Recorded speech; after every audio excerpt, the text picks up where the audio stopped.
ACB ने सीकर में बड़ी ट्रैप कार्रवाई को अंजाम देते हुए उत्तम पांडे को 13 लाख रुपए की रिश्वत लेते हुए रंगे हाथों गिरफ्तार किया गया है। आरोपी स्वयं को ईडी का सीनियर हेड कांस्टेबल बताकर एक सीए से 15 लाख रुपए की घूस की मांग कर रहा था।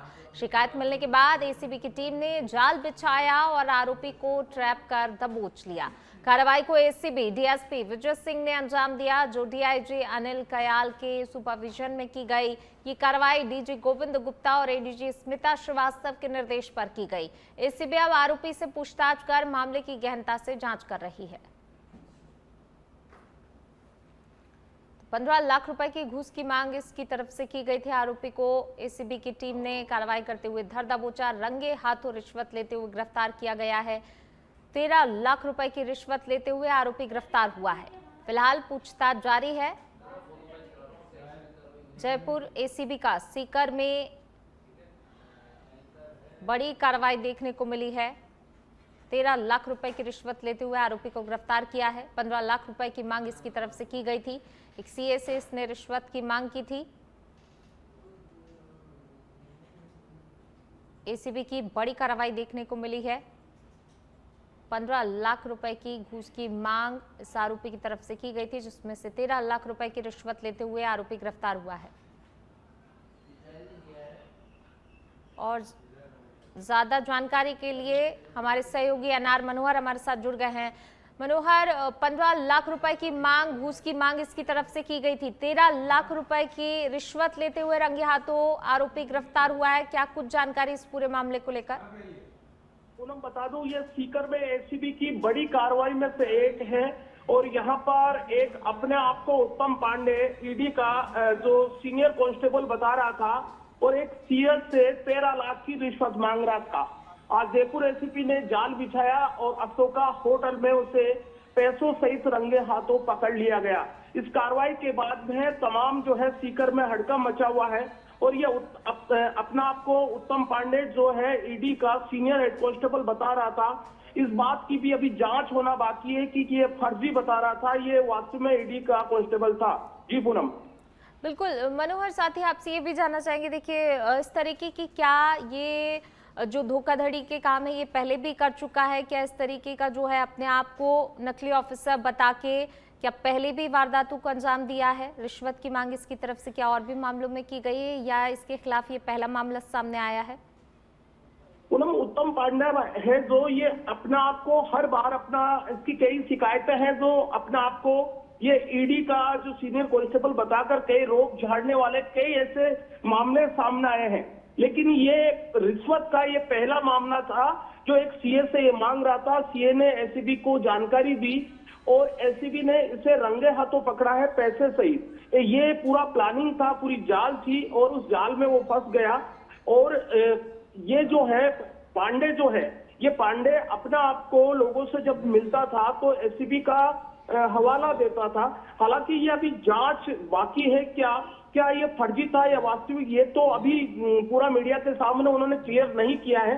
लेकिन प्रथम दृष्टया ये लग रहा है कि ये पूरा जो जाल है ये अपना आप को रोक झाड़ते हुए ये कार्रवाई को अंजाम दिया है और पैसे को हड़पने का एक इन्होंने जाल बिछाया है। जी पूनम।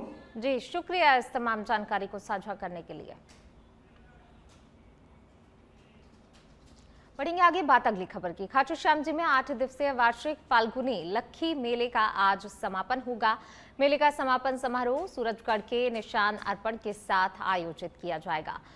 मेले के दौरान श्रद्धालुओं और भक्तों का आवागमन लगातार जारी रहा और भक्तों ने बाबा श्याम के दर्शन कर आस्था का उत्सव जोर शोर से मनाया। प्रशासन और मंदिर प्रबंधन ने सुरक्षा के पुख्ता इंतजाम किए ताकि मेले में किसी प्रकार की परेशानी या फिर किसी प्रकार की कोई दुर्घटना ना हो। मेले के अंतिम दिन विशेष पूजा अर्चना, सांस्कृतिक कार्यक्रम और निशान अर्पण के साथ धार्मिक माहौल में इस मेले का समापन होगा। देखिए, हारे का सहारा बाबा श्याम हमारा, और इसी को लेकर जो श्रद्धालु की भारी भीड़ आपको तस्वीरों में नजर आ रही होगी। बड़ी संख्या में श्रद्धालु बाबा श्याम के दर्शन करने के लिए पहुंचे हैं और जिस प्रकार से ये भव्य पूरा आयोजन रहा उसी भव्य तरीके से मेले का समापन भी होगा। बढ़ेंगे आगे, बांसवाड़ा में होली के अवसर पर जिले के 724 डिग्री धारकों को मुख्यमंत्री भजनलाल शर्मा की अध्यक्षता में आयोजित मुख्यमंत्री रोजगार उत्सव में नियुक्ति पत्र वितरित किए गए। प्रधानमंत्री नरेंद्र मोदी की वर्चुअल उपस्थिति में आयोजित कार्यक्रम में जिला कलेक्टर डॉक्टर इंद्रजीत सिंह और एडीएम राजेश द्विवेदी भी मौजूद रहे। पटवारी, पशुपालन, जीएनएम, एएनएम और शिक्षा विभाग समेत विभिन्न पदों पर चयनित अभ्यर्थियों को सतरंगी दुपट्टा पहनाकर सम्मानित किया गया। वहीं कार्यक्रम में उत्साह और खुशी का माहौल रहा और युवाओं ने इसे अपने भविष्य की नई शुरुआत बताया। तो प्रधानमंत्री नरेंद्र मोदी की वर्चुअल उपस्थिति रही। विभिन्न विभाग के अभ्यर्थियों को सतरंगी दुपट्टे उड़ाए गए। युवाओं ने इसे भविष्य की नई शुरुआत बताया। जिस तरीके से इन युवाओं को यहां पर नियुक्ति पत्र सौंपे गए हैं, होली का ये अवसर है और ऐसे में 724 युवाओं को यहां पर नियुक्ति पत्र सौंपे गए हैं। होली के पर्व से पहले राजस्थान की सरकार ने, राजस्थान के मुख्यमंत्री भजनलाल शर्मा ने यहाँ पर अगर कहे तो मुख्यमंत्री रोजगार उत्सव एक कार्यक्रम का आयोजित किया गया था। इस कार्यक्रम के अंदर में 724 डिग्री धारक जो अभ्यर्थी थे उनको यहाँ पर रोजगार का जो नियुक्ति पत्र है वो यहाँ पर दिया गया है। साथ ही इनको सतरंगी दुपट्टा यहाँ पर पहनाया गया है, इनको सम्मानित किया गया एक तरीके से कि आपको आज से सरकार नौकरी दे रही है और आप आम जनता की सेवा करें। तमाम ये जो अभ्यर्थी है उनसे बात करने की कोशिश करेंगे। कैसा लग रहा है आज ये रोजगार पत्र? जी बिल्कुल, ये हमारे लिए बड़ा ही खुशी का अवसर है क्योंकि राजस्थान सरकार द्वारा जो हमें ये अवार्ड दिया गया है और जो मेला रखा गया है, हमको जो ये नौकरी के लिए अवसर दिया है उसमें बड़ी ईमानदारी के साथ में हम काम करेंगे और मुख्यमंत्री जी और नरेंद्र मोदी जी का नाम जरूर रोशन करेंगे। धन्यवाद। देखिए यहाँ पर सरकार का कहीं ना कहीं जिस प्रकार से श्रेय है उसको भी यहाँ पर याद किया जा रहा है। कैसा लग रहा है आज नौकरी? बहुत ही शानदार लग रहा है सर। ठीक है। आप कौन से विभाग में नौकरी करेंगे? पशुपालन विभाग में। पशुपालन के यस अंदर में सर। करेंगे। आप किस विभाग में नौकरी? पशुधन निरीक्षक। पशुधन निरीक्षक। आप किस में करेंगे मैडम? पशुधन निरीक्षक। कैसा लग रहा है आज ये नौकरी पाकर? बहुत अच्छा लग रहा है सर। क्या कहेंगे सरकार को? धन्यवाद देना चाहता है कि हम जनता के लिए सब करेंगे। तो बिल्कुल देखिए, जनता के लिए करेंगे। सरकार ने आपको एक जिम्मेदारी दी है, उस जिम्मेदारी को निभाना है। कैसा लग रहा है बेटा आज ये नियुक्ति पत्र पाकर? बहुत खुशी है। हमें हम पूरी ईमानदारी से सेवा देने की कोशिश करेंगे सर। मुख्यमंत्री जी का बहुत बहुत आभार, धन्यवाद। कैसा लग रहा है आपको आज? बहुत अच्छा लग रहा है। सोचा था कभी ये दिन भी आएगा? हाँ, पहले से ही सोच रखा था। पहले से सोच रखा था? बिल्कुल हाँ। लक्ष्य तय था कुल मिलाकर ये। हाँ, तय था। तो बिल्कुल देखिए, लक्ष्य था, लक्ष्य पे जीत मिली है और जीत के बाद के अंदर में यहाँ पर तमाम जो बेटियां हैं उन्होंने नियुक्ति पत्र पाकर कहीं ना कहीं उत्साहित है। होली का पर्व है, कहें तो एक डबल धमाका जिसे कहा जा सकता है इस बार। जी सर, बिल्कुल बहुत खुशी हो रही है। एक होली की और एक नौकरी की। जी सर, क्या कहेंगे अपने माता पिता को? बहुत बहुत धन्यवाद कहना चाहेंगे अपने माता पिता को। क्या नाम है बेटा आपका? मनीषा। मनीषा, कौन से विभाग में नौकरी? पशुपालन विभाग में, पशुधन। तो पशुओं की सेवा करेंगे आप? हाँ, बहुत करेंगे। सोचा था कभी आज नौकरी मिल जाएगी? हाँ हाँ लक्ष्य था। था। क्या नाम बेटा आपका? लक्ष्मी मीणा। लक्ष्मी जी, कैसा लग रहा है आज ये जो आप? बहुत अच्छा लग रहा है, बहुत अच्छा लग रहा है। एक सतरंगी दुपट्टा आपको सरकार ने दे दिया, एक नियुक्ति पत्र दे दिया और एक होली का रंग गुलाल, कैसा लग रहा है? क्या कहेंगे सरकार को? ये बहुत बहुत धन्यवाद देना चाहती हूँ और बहुत अच्छा लग रहा है। बहुत अच्छा लग रहा है। तो ये देखिए, तमाम जो अभ्यर्थी थे कह रहे हैं, सरकार का आभार जता रहे हैं। लक्ष्य पहले से तय था, पढ़ाई कर रहे थे, माता पिता का भी श्रेय था और इसके बाद के अंदर में आज वो मुकाम आ गया। मुख्यमंत्री भजनलाल शर्मा ने, प्रधानमंत्री नरेंद्र मोदी ने वर्चुअल के माध्यम से आज राजस्थान के बांसवाड़ा जिले को 724 जो अभ्यर्थी है, डिग्री धारक है, कई विभागों के हैं, उसके अंदर में आज इनको नियुक्ति पत्र दे दिया गया है। अब अभ्यर्थी नियुक्ति पत्र पाकर कहीं ना कहीं उत्साहित है, कह रहे हैं कि अब आम जनता की सेवा करेंगे। सरकार ने मौका दिया है। कैमरा पर्सन के साथ केंद्र में सच में धड़क के लिए किशन सेन, बांसवाड़ा।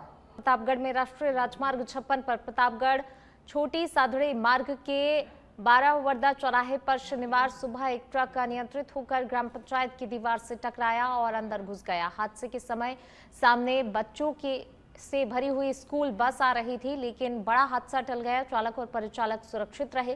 स्थानीय ग्रामीणों का कहना है सकरी सड़क, दोनों ओर गहरे नाले और तेज रफ्तार भारी वाहन महानियमित दुर्घटनाओं का कारण है। कुछ दिन पहले एक स्कूली बालिका गंभीर रूप से घायल हुई थी। बावजूद इसके प्रशासन ने कोई भी ठोस कार्रवाई नहीं की। ग्रामीणों और जनप्रतिनिधियों ने कई बार ज्ञापन देकर समस्या से अवगत भी कराया, लेकिन समाधान नहीं हुआ। वे 12 वर्दा चौराहे और हनुमान मंदिर के सामने स्पीड ब्रेकर, चौड़ाई वृद्धि, शेड की व्यवस्था और अवैध खनन और ओवरलोड वाहनों पर सख्त कार्रवाई की मांग कर रहे हैं और चेतावनी दी गई है कि सुरक्षा इंतजाम नहीं किए गए तो एक बड़ा आंदोलन किया जाएगा।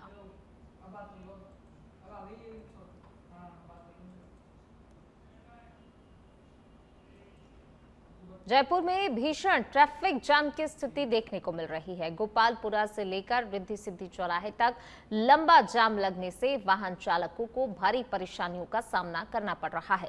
मुख्य मार्गों पर वाहनों की रफ्तार काफी धीमी हो गई है, जिससे कि ऑफिस और स्कूल जाने वाले लोगों को काफी देरी हो रही है।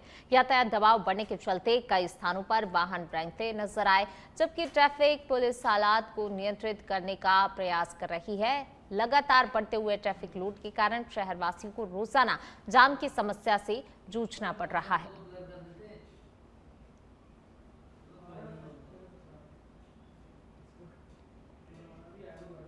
और अब खबर भरतपुर से है। ब्रज क्षेत्र का हिस्सा होने के कारण भरतपुर में होली का पर्व अत्यंत धूमधाम और हर्षोल्लास के साथ मनाया जाता है। इसी क्रम में शहर के बिहारी जी मंदिर परिसर में लड्डू होली का भव्य आयोजन किया गया। इस अवसर पर 51 किलो लड्डू विशेष रूप से तैयार किए गए थे। सैकड़ों श्रद्धालु मंदिर पहुंचे, जहां भगवान श्री कृष्ण की विधिवत पूजा अर्चना के बाद लड्डू होली खेली गई। श्रद्धालुओं ने एक तरफ एक दूसरे पर लड्डू बरसाकर उत्सव का जमकर आनंद लिया और भगवान के प्रसाद के रूप में लड्डू प्राप्त किए। मंदिर महंत देवेंद्र भारद्वाज ने बताया कि ब्रज की परंपरा के अनुरूप हर वर्ष ये आयोजन श्रद्धा और उल्लास उमंग के साथ किया जाता है, जिसमें दूर दराज से भी भक्त शामिल होने आते हैं।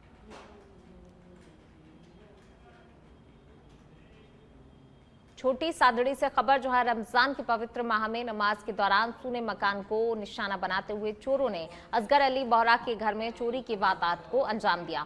मिली जानकारी के अनुसार परिवार मस्जिद में इबादत के लिए गया हुआ था कि तभी अज्ञात बदमाश मुख्य द्वार का ताला तोड़कर अंदर घुसे और घर में रखे हुए सोने चांदी के आभूषण और नकदी लेकर फरार हो गए। परिवार के लौटने पर दरवाजा टूटा मिला और सामान बिखरा पड़ा था, जिसके बाद आसपास के लोग मौके पर एकत्रित हो गए। उल्लेखनीय है, पिछले 8 दिनों में बोहरा समाज में चोरी की ये दूसरी घटना है, जिससे समाजजनों में रोष व्याप्त है, सनसनी फैल गई है। क्षेत्र में लोगों ने पुलिस प्रशासन से रात्रि गश्त बढ़ाने और आरोपियों की शीघ्र गिरफ्तारी की मांग की है।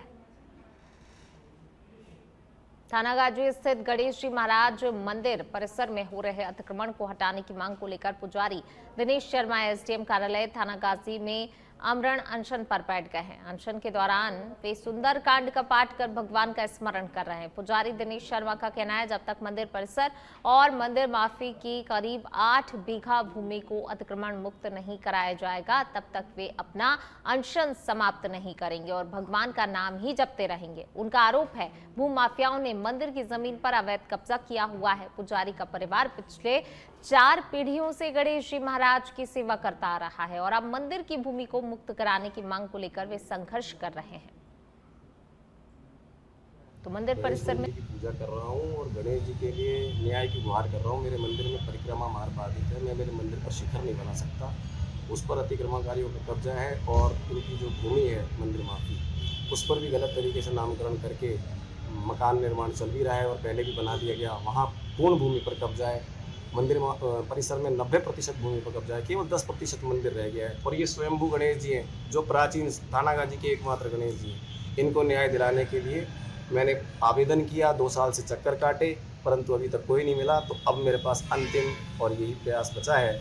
अगर फिर भी न्याय नहीं मिलता तो कोई दिक्कत नहीं, मैं मेरा यहाँ पर आमरण अनशन पर हूँ। मैं प्रधानमंत्री नरेंद्र मोदी की अजमेर में आयोजित होने वाली जनसभा को ऐतिहासिक बनाने के उद्देश्य से पूर्व सांसद रंजीता कोहली के नेतृत्व में सैकड़ों कार्यकर्ता अजमेर पहुंचे। भरतपुर और बयाना से बड़ी संख्या में कार्यकर्ता काफिले के रूप में रवाना हुए, जहां सुबह से ही जबरदस्त उत्साह और जोश का माहौल देखने को मिला। रंजीता कोहली के नेतृत्व में निकले इस विशाल काफिले में भारी संख्या में वाहन शामिल रहे और कार्यकर्ताओं ने जनसभा को सफल बनाने का संकल्प लिया।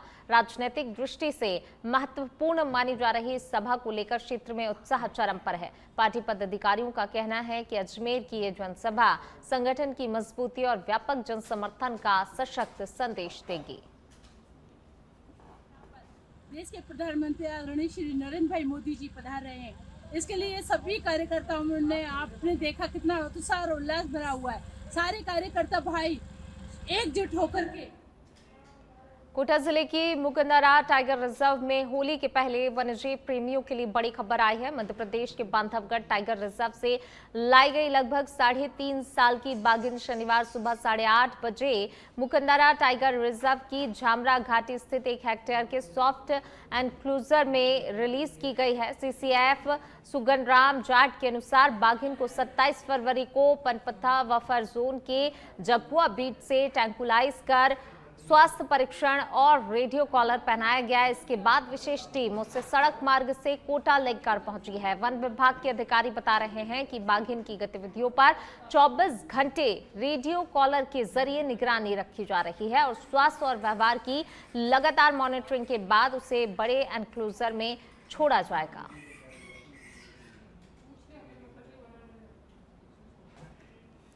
और अब खबर उनियारा से है, जहां थानाधिकारी कप्तान सिंह ने त्योहारी सीजन को देखते हुए सीएलजी की बैठक आयोजित की। बैठक में थानाधिकारी ने सभी सदस्यों से अपील की है वे त्योहारों को अमन, चैन और भाईचारे के साथ मनाएं। उन्होंने सदस्यों से अनुरोध किया वे पुलिस का हर समय सहयोग करें और किसी भी अपराध की सूचना तुरंत पुलिस को दें ताकि अपराधियों पर समय रहते लगाम लगाई जा सके। थानाधिकारी ने कहा कि क्षेत्र में हमेशा भाईचारा, अमन, चैन और खुशियां बरकरार रहें। वहीं बैठक में उनियारा थाने के एसआई रतन लाल मीणा सहित अन्य थाना स्टाफ और सीएलजी सदस्य उपस्थित रहे। और अब खबर मेहंदीपुर बालाजी से है, जहां मेहंदीपुर बालाजी में आयोजित 6 दिवसीय होली महोत्सव का आज दूसरा दिन है। शनिवार को श्रद्धालु की संख्या में लगातार वृद्धि देखी गई। भक्त कनक दंडवत करते हुए, रंग गुलाल उड़ाते हुए और हाथों में पताका लिए पद यात्रा में शामिल हो रहे हैं। बालाजी महाराज के जयकारों से पूरी ही बालाजी नगरी गुंजायमान हो उठी है। श्रद्धालुओं की बढ़ती संख्या को देखते हुए बालाजी मंदिर ट्रस्ट ने व्यवस्थाओं के पुख्ता बंदोबस्त किए हैं। दर्शन करने वालों के लिए सुगम मार्ग, पर्याप्त प्रकाश व्यवस्था, पेयजल, सुलभ शौचालय, साफ सफाई, एम्बुलेंस और मेडिकल टीम की विशेष व्यवस्था की गई है। महोत्सव क्षेत्र की निगरानी सीसीटीवी कैमरों से की जा रही है। महंत डॉक्टर नरेश पुरी महाराज की सेवा भाव और विशेष प्रयासों से भक्तों की सुविधा की और विशेष ध्यान रखा जा रहा है। श्रद्धालु के लिए सायंकाल पंगत भोजन की भी व्यवस्था की गई है और साथ ही दर्शन करने वाले भक्तों को राजभोग, डब्बा, प्रसादी भी वितरित की जा रही है। दौसा करौली पुलिस प्रशासन ने मंदिर गार्डों के साथ मिलकर संयुक्त सुरक्षा व्यवस्था को सुचारू रूप से संभाला है, जिसमें महोत्सव शांतिपूर्ण और व्यवस्थित वातावरण में भक्तिमय रूप से आगे बढ़ रहा है।